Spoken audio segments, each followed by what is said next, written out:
Hi, Sally Walker here, your hormone and slow age expert, and welcome to Obesity Week. So this week's blog is all about everything you need to know about obesity.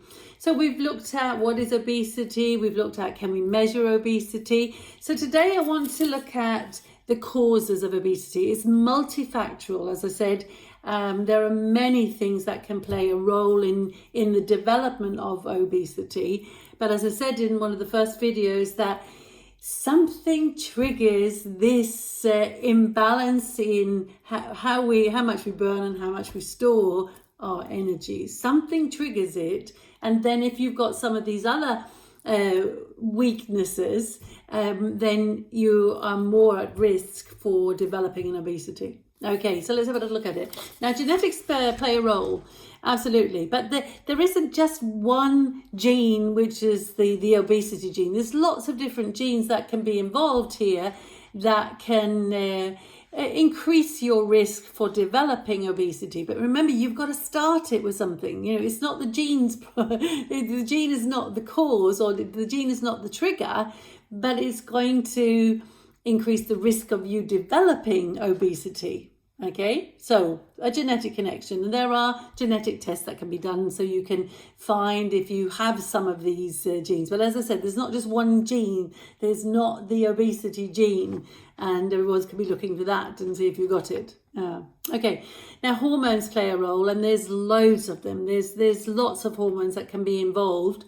So things like the digestive hormones, so things like insulin, things like leptin, things like ghrelin, and something called glucagon-like protein 1. This is one of the newest ones, which is a really important one. But then there's hormones that we know more about, things like thyroid. So it could be low thyroid, it could be cortisol, it could be high cortisol, it could be low estrogen, it could be low testosterone. There's so many hormones that can be involved. And remember, I talked about the area in the brain called the hypothalamus. All of these hormones, all of them are controlled and modified and coordinated by that area in the brain. Yeah? So hormones they definitely play a role. There's no doubt about it. Then we've got things like the sedentary lifestyle. So everybody knows that movement is very, very important, and the less movement you do, the less you're going to burn. Obviously, your muscles are not going to be requiring lots of energy. So it is bad to be sedentary. We need to have movement every single day. Absolutely.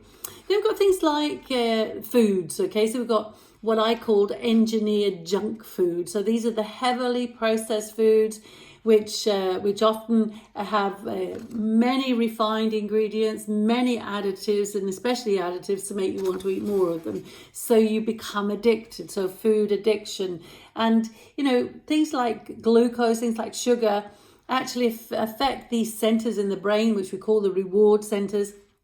And they actually affect them more than things like alcohol, cigarettes, as a nicotine, and even more than cocaine. The gut. So this is one which is often overlooked, actually. So the gut microbiome, it changes actually with the diets that we eat. And this can be good and this can be bad. But excess sugar in the diet is going to change the microbiome negatively.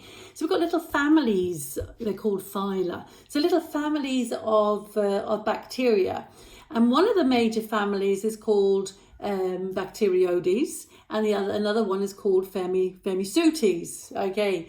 Now, the Firmicutes, they're the ones that will get everything out of that food that you're eating, where the Bacteroides don't get as much out of the food that we're eating. So if you have more of the Firmicutes, you're going to be absorbing more nutrients, basically. So these are connected with the development of obesity. Yeah, but you can change your gut microbiome by changing your diet. Very interesting, isn't it? Yeah.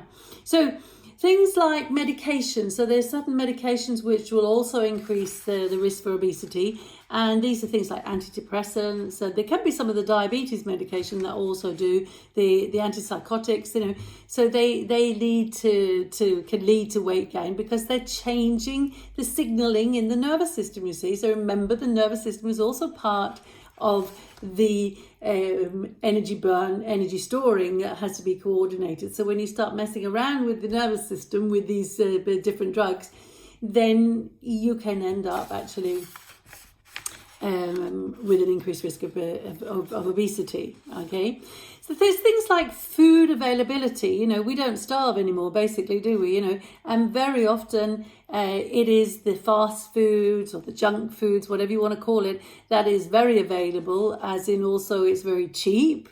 So it very often is what will be bought for people who, we all have a certain amount of money and it has to work. And if you've got a big family, etc., then you're going to be thinking about how you can get the most for your bucks, kind of thing.